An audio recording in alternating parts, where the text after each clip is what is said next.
why my Mac video stopped working. So not today. They said not today. I couldn't do it on Safari. I couldn't do it on. Now what's happening? And I couldn't do it on Safari. I couldn't do it on Chrome. It tells me that I don't even have a camera anymore, and I don't have a microphone. So now I hope you guys can hear us. We are on the regular Mac. So welcome to this day's reality with your host, Jennifer Lynch and I. She is officially 1 week away from her 10 days away from your show. 9 days away from her show. Who's counting? Pancakes. The pancakes are counting. Yeah, If you guys aren't following her on social, you should really consider doing that. It's quite hilarious. She posts a daily pancake. Some nights I go to sleep looking at menus. Nice. I love it. Oh man. They even changed this entire live dashboard. So there's a whole bunch of stuff that's going on with Facebook. Anyway, I guess I got to update it too, because if you have an iPhone and you haven't done the update, Russia can spy on us or whatever. So that's something like that. Anyway, somebody's watching. Can you tell us if you can hear us? Right. Anything? Our one viewer. Our one viewer. Can you hear me? Is anybody out there? Daddy, can you hear me? Yes. Q says we are heard. All right. Oh, thank you. Winning. All right, so we'll get into it. Yeah. I'm really obsessed with this Doja Cat song right now. It's I'm like it's on TikTok. You don't watch TikTok, but it's it's like they get into it, like with the hair flips. Yeah, that one. I may work out to it. Yeah, it's pretty great. I love her. Super love her. Doja's a mess. That's true. Anyway, so you toasted a cinnamon bun with protein powder. What is that English? Toasted cinnamon bun protein powder. Yes. Turn it into a puff. It's my night treat. Tablespoon of peanut butter melted, drizzled on it. Sprinkle 1 packet of stevia. Get out. You know what's funny? So I did glad you said stevia. It reminded me. Sounds delicious. So I did a blood panel to see exactly everything that I am allergic to. You know what that my body doesn't process well. Do you know what the number one thing is? Almonds. And the number 2 thing, stevia. It's random. I know. It was a 250 panel food type where they take and then do out. It's crazy. I've got a conversation with a nutritionist that I have to do to actually get to the full results, but it was 3 different things, like micronutrients and food sensitivities and all sorts of stuff. Yeah. Basically, I'm lactose intolerant, and if you continue to eat cheese. I know, and I did last night too. We were learning how to play canasta at Kathy's house, and I ate cheese. I was like, all right. Well, I just found this out yesterday, literally yesterday. I was like, well, and then ate cheese yesterday. That you found out during canasta. Jeez. I know it is an addiction, but don't get into it. No. Anyway, into real estate. So learning moment number 1. Reminder that every appraiser is different. Boy, do we have a fun story for you. Yeah. Oh, I was going to let you talk. No, I'm low carb right now. I don't have a lot of words. I'm sorry. Yeah, so every appraiser is different. We have an off-market property in our neighborhood that we've had under contract for the last couple of weeks. We knew the price that we got into it. It's like, this is a unique unit. There's not any other one in the building that is going to have a unit that's quite like this. It has a lot of custom aspects to it, like Murphy beds and multiple balconies, and it's freaking beautiful. She's done a really beautiful job. Party shower. Yeah, like bathroom is stunning. So we decided that the best thing for this to happen is to do it off market. And so Jen's 4 buyers who were ultimately under contract for this one had put in offers on 4 other units inside of the neighborhood, and they could never get it. One, because they were VA. And the thing that sucks about that is that there's a misconception out there that VA appraisers, well, I don't even know if you can say it's really a misconception, that VA appraisers are conservative. Yeah, they're typically more conservative with their value. And so we knew going into this is we only have 1 shot, and that's if a unit on an upper floor ended up selling at a higher price. And we thought we knew what the contract price was until it closed, and then they're like, surprise! It was $30,000.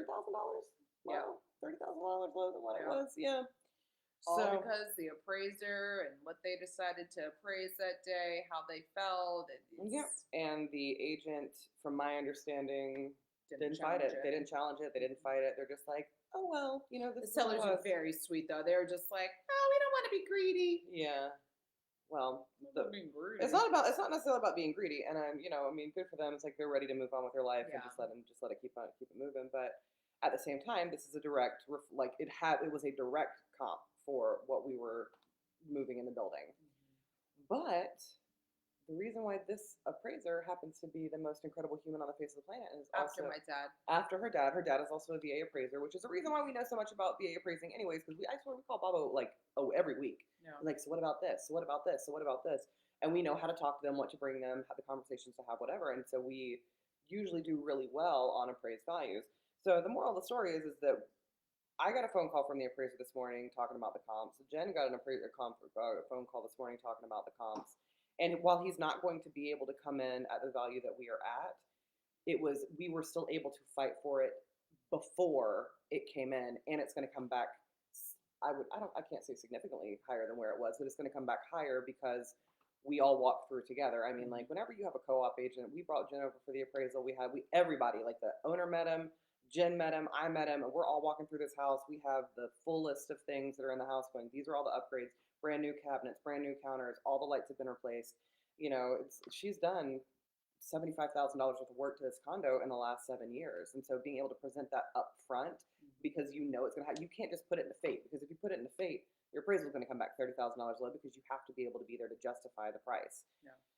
So the moral of the story is not all appraisers are equal, and nor are all agents created equal. I mean, Baba has told horror stories about reaching out to agents, list agents specifically, send me whatever comps you have. I'm open to receive any information. This is what I'm working with, yada, yada, yada. Agents don't call back. They don't show up. They don't communicate anything. And he's like, I don't want the property not to appraise. Like, I want your buyers to be able to move forward. I want your sellers to get the value. I want to, I want this too. I want this too. I'm not the bad guy. I don't wake up in the morning going, I'm going to ruin these people's day and force them not to get a house. Right. That is not. But they, and what this appraiser did explain to us is the reason why they can't go in, because the comps that we were using, it is a condos, and the comps we're using are actually above this unit. And they go high, like between 650 and 7, because you've got these massive balconies that overlook the marina, absolutely beautiful, blah, blah, blah. But there are 3 levels, even though the square footage is the same, the bedroom count is the same, it's just the 3 levels instead of a 1 level. And so investors, for VA specifically, whenever the investors are looking at it to pick up these loans, they'll challenge it based on the comps, because it's different, even though it's a condo and all of the specs are the same, it's 3 levels versus 1. So they require you to use a like kind comp, at least 1. And we didn't have any. So now we have some, and that's why the adjustments fell. But it's knowing these things. That's when I say it's like who you work with matters. It matters. And these are the questions that you have to ask your agent. How do you have experience talking to appraisals? What have you done in the event that an appraisal has come back low? Because in times like this, these things are flying. Good morning, Vicky. Morning, Vicky. Yeah, the things are flying off the shelves. And the market has slowed down a little bit, but the prices are so significantly different. And a lot of the times you won't have comps. So anyway, just ask a lot of questions, no matter where you are. It's not just here in our area, it's everywhere in the country. You have to interview your agent if you want somebody to fight for you on the back end. Anyway, so I love this. I'm excited to hear this. Jen says to achieve something. So learning moment number 2. In order to achieve something you've never had before, you have to be someone you've never been before and do the things you've never done before. Need I say more? Yes. Just say, you can't reach greatness being mediocre. If you're mediocre Monday through Saturday, you can't be great on Sunday. Is there a specific example or just in general life? No, it's just, I'm realizing it with, the bodybuilding, with the training there, getting up and doing things that I would never want to do, like waking up at 5 a.m. so I can have my breakfast an hour before I go lift so that I can burn that energy. And that's not what I want to do normally, right? But this is what I want to do now. So it is what you want to do. Greatness. Yes. So, yeah. Same thing in business, same thing personal, goes across the board. But really another learning moment that I should have noted, when you got a gas leak, call Washington Gas first, your gas company. Don't call the fire department So first. do you want to hear how Jennifer saved the building at 5 o'clock in the morning? That's also why she came over here yesterday to talk about the crazy gas leak. Yeah. And going to be trying to go after somebody at Prince William County, because whenever the fire department nobody pulled the emergency alarm. So here's the story. Yesterday there was a massive gas leak that happened inside I don't say massive.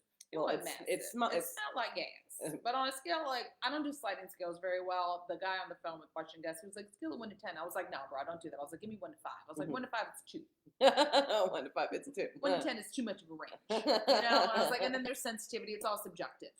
So that was a conversation we had. But anyway. So, anywho, so yesterday, like, this neighborhood was off the chain in the last couple of days. Like, so on, was it Tuesday night? What's today? Wednesday? No, on Monday night, 1 o'clock in the morning, we got a ladder truck coming in the neighborhood. We got multiple things because somebody done fell and hit their head up in the high rise and knocked themselves out unconscious.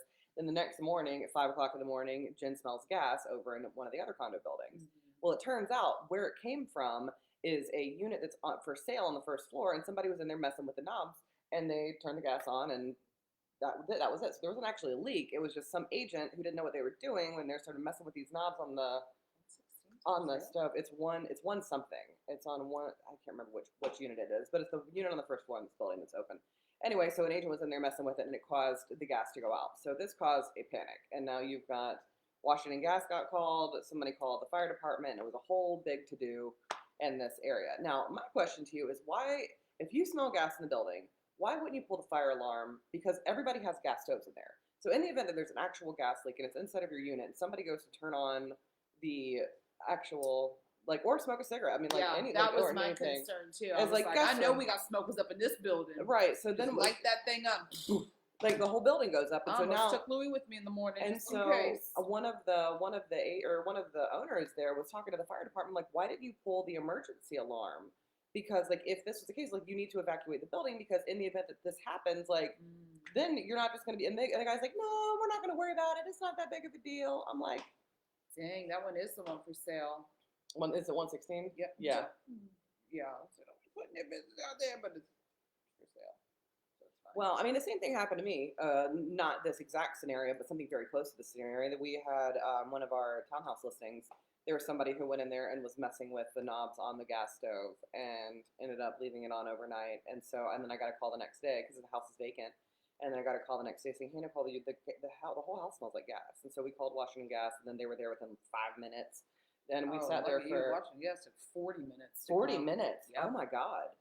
Yeah, but we were there I was in the house for 3.5 hours, so they have their little gas meters, and, like, they go everywhere to make sure to figure out where the leak is. But yeah, this gas stuff is a little scary out there, especially if you live in a multifamily unit like Jen. I mean, there's 100 and something units in that building. 68. Just kidding. Between the two buildings, it's 100 and something units in the building. There's two. Yeah. But yeah, I mean, I was thinking, I was like, I know, like, I have a really sensitive nose in general, so I was like, I could be tripping, but I'm pretty certain this is what gas smells like. So I took Louis out, came back in. I was like, I think that's gas. I was like, I don't want to call the fire department. That seems really extra. Let me call Washington Gas. I started Googling stuff, called them. I was like, I don't want to cause a scene, but I think this is a thing. Literally, as I was leaving the neighborhood, still on the phone with Washington Gas, the fire trucks were coming in. So I was like, okay, I'm sure somebody else called them. Like, that has to be what this is. Yeah. So when I got back, I asked one of the firefighters, I was like, did somebody call you guys about a gas leak? And they was like, yeah. I was like, okay, great. But Washington Gas is coming too. So, Great day almighty. So, with that being said, Jen saved the neighborhood at 5 o'clock in the morning. Yeah, so brief market update. Buyers are not afraid to walk in this climate. We've actually had several buyers walk in the last, 3 weeks? In the last 2 weeks, something like that. It's wild. It's like, we thought at one point in time, it's like everybody was scared because they couldn't get a house. Well, now it's not that hard to get a house. Yeah. So they're not going to buy your house that is possibly overpriced because you're banking on 6 months ago prices. Just correct. saying. Yeah. So there's price right. Price it right. Yeah. Got a couple coming on. Yeah. We're gonna be making sure the price. So that's when I told you some of the prices for the upcoming listings. You're like, but why? I was like, well, here's the deal. This is what's currently active. Here's what's under contract. Here's what, we obviously want to not be those 21 days on market like the average is in the building. We want something quicker, and then we want to drive it up. Well, Jen, that's very true. So Jen's got all sorts of gems this morning. I'm like, her brain was functioning on a really great level. Hardly. Yeah. I was like, now I want to know this story. Know your clients are on travel to update them things going on at home. What's that story? Yeah, constant reminders. So I've got a listing down in Embry. They've already moved. So I've got Andy's eyes on it. When I come back from Richmond each week, I'll be popping in on it. So just to be able to update them of, what the yard is looking like, send your landscaper over, what's going on in the interior, send this person over. And then also in my building, obviously, one of my clients, they're on travel. So when they saw my IG story, she was like, it wasn't our unit that was leaking gas, was it? Because the only person there right now is and he's at work and blah, blah, blah. I'm like, no, I'm sorry. I forgot to tell you. It wasn't you. So just that reminder, like, it was just a reminder, like, oh, shoot, that's right. When things happen in the building and you live in the same building as some of your clients, you should probably let them know what's going on. Yeah. For sure. But she got she was really nervous. I was like, no, it's not you. Everything's fine. Everything's fine. You're good. It's fine. Well, that's a great not learning lesson, but a great reminder for all of us out there. It's if you have clients outside, make sure that you touch base. It's a nicety. More, even once a week, twice a week, whatever that happens. People just want to know what's going on. Yeah. So, and our last story to tell you today is about the folks who live in basements. So, so anytime that you're going on the market, like, you have to take into consideration everybody who lives in your home, whether it be your family, whether it be your roommates, whether it be anybody. And some things can be detrimental to the sale of the home. Yeah. And sometimes that means you can't go on, which means sometimes you miss the market. Like, for instance, I went on a listing appointment recently and talked to a person who has somebody living in the basement, which is running a business out of the basement. And that's one. Is that an HOA? But either way, you can't legally you can't run a business out of a basement. And so, like, there's a whole slew of things that go on there whenever you go onto the open market. And so, like, that could potentially create a problem. So now the owner has to, like, sit with that and think about it to see if they want to displace that person, if they want to, how, like, the timing of whenever to go on the market, et cetera, et cetera. And it's the same thing with Jen's clients. She's got, folks that is a little bit challenging whenever it comes to roommates living in the house. Yeah. They're not motivated, but you're a motivated seller. You gotta put your foot down. Like, they're costing you money at that point, Yeah. So it's tough. Yeah, especially when it's family. For sure. You don't want to put your family out, Yep. But that's about. We shall see. We shall see what happens. But that was because of all our technical difficulties. That is all of our great stories for you today. But I do want to introduce you to a very special person in my life, Prada. She can take a hot seat. Okay.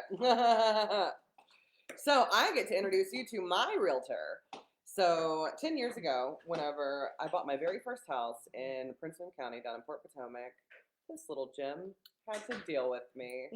And everything comes full circle. We reconnected recently, and now we'll see where the world goes. We'll see. We'll see where the world goes. But more to come, and explosions and fireworks and all of that. Or maybe rubble and fire and brimstone. Who knows? Like literally anything can happen. But yeah, this little lady right here has been in the industry for 14 years. Yeah, since about 2007. Yeah, and has been around.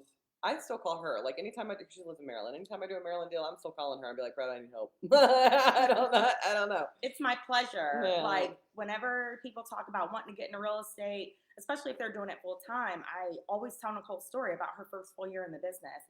I mean, rock star. Like, she blew me out of the water. I'm like, whoa, wait a minute. I'm in the wrong business. I'm in the wrong business. Of being a dual career agent. Right. But we met at the government. So we met at the government. So I still work there. But hey, things can change. Things can change at any moment. That's true. Yeah. Anyway, we have a team meeting to get to, so we love you very much, and we'll see you next time. If you have any questions for Prada, I will ask, and I will give you her number in your DMs. Bye. How do I get out of here, man? They read the in live video. Love you. Bye. Your face is so